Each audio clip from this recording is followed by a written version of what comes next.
Hi guys, Mark Zicree, Mr. Sci-Fi, also known as Mark Zicree of Space Command.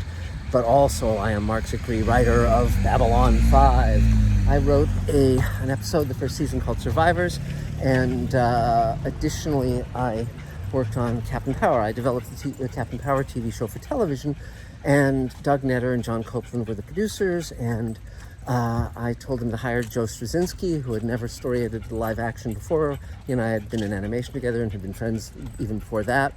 And so they hired him with my guarantee. And Captain Power was basically the hibernation or the gestation chamber for Babylon 5. And I read the Babylon 5 script several years before the show sold, and I thought it was going to be a terrific show, and of course it was. Joe Straczynski wrote 92 of the 100-plus episodes over a 5-year period, and his idea was to tell a novel, a science fiction novel in television form, and he succeeded. And there were spin-off movies, TV movies, and spin-off novels, and comic books, and so on and so forth. And now Warner has announced that they are rebooting the show on the CW with Joe Straczynski in charge, J. Michael Straczynski. And I wanted to talk about that for a minute because he's been trying to get the show going again for many, many years, decades even. And hopefully this will be great. I wish him and the show all good things.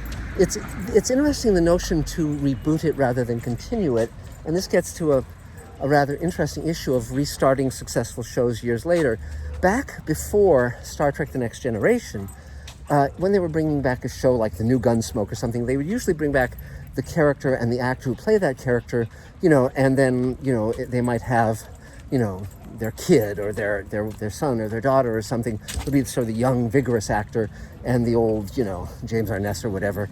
And these tended not to work, simply because the new actor would not have the charisma of the old one. And but usually it would be on the idea that they had a kid and now they were having adventures with that kid.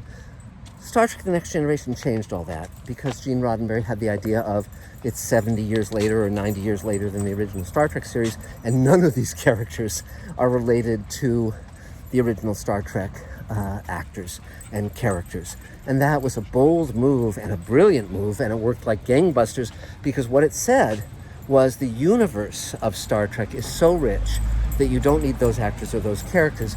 The universe can tell any number of stories about any number of people. And that then spun off Deep Space Nine and Star Trek Voyager and Enterprise and all the movies. And then JJ's Star Trek, and now Discovery and Picard and Strange New Worlds and Lower Decks and on and on and on, with varying degrees of success.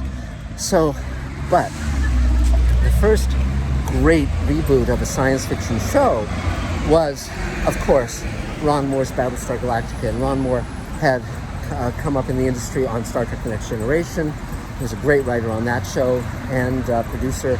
And Battlestar Galactica, he basically wanted to do the anti-Star Trek, all the stuff that he had been constrained from doing on Star Trek The Next Generation. He chose to do on Battlestar Galactica. And it was the rarity of a reboot, a reimagining of the show that was better than the original. The original had been very hokey and kind of strange and funky and goofy. This is just my opinion, of course, but the reboot was spectacular, amazing, great cast, great everything, and commenting very much on the age of terrorism after 9/11. And it was terrific. Now, the problem with reboots, of course, is that it's a reinterpretation of the original show, and thus it doesn't continue the chronology of that universe. And that has its challenges, because essentially you're throwing out the timeline and the storylines and mythology of the original show and starting from scratch with new actors, new everything. And we'll see what Joe does. The original cast on Babylon 5 was very, very good. In fact, in Space Command, we used Mira Furlan and Bruce Boxleitner and Billy Mumy, and they were phenomenal. And Mira Furlan was just absolutely terrific in every way. We dearly miss her. But in a way, it's sort of more fun if it's the original creator of the show. In a way, it's more fun if it's a continuation of the chronology, because who better? That person knows all the ins and outs of that universe and those characters, and it would be nice to have it continue the chronology.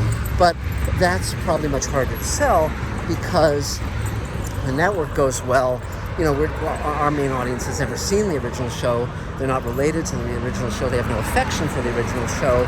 We want to enlarge the audience, not just have the old fans come back and watch it. And so when you say, well, we're going to reboot it, we're going to have young new actors, we're going to have young new storylines, we're going to have it be hip and current and fresh, that's something an executive will warm to. So, Joe is very, very astute. He certainly has succeeded for the last 40 years in maintaining a very successful career in television and comics. If anyone's going to be able to pull it off, he will. The one challenge, of course, is that if they fire him and replace him with someone else, then it's, all bets are off. So we'll see what he does, but congratulations, and, I'll be watching, and hopefully it'll be great. I think it has a very, very good chance. So you take care. Talk to you next time. Bye, guys.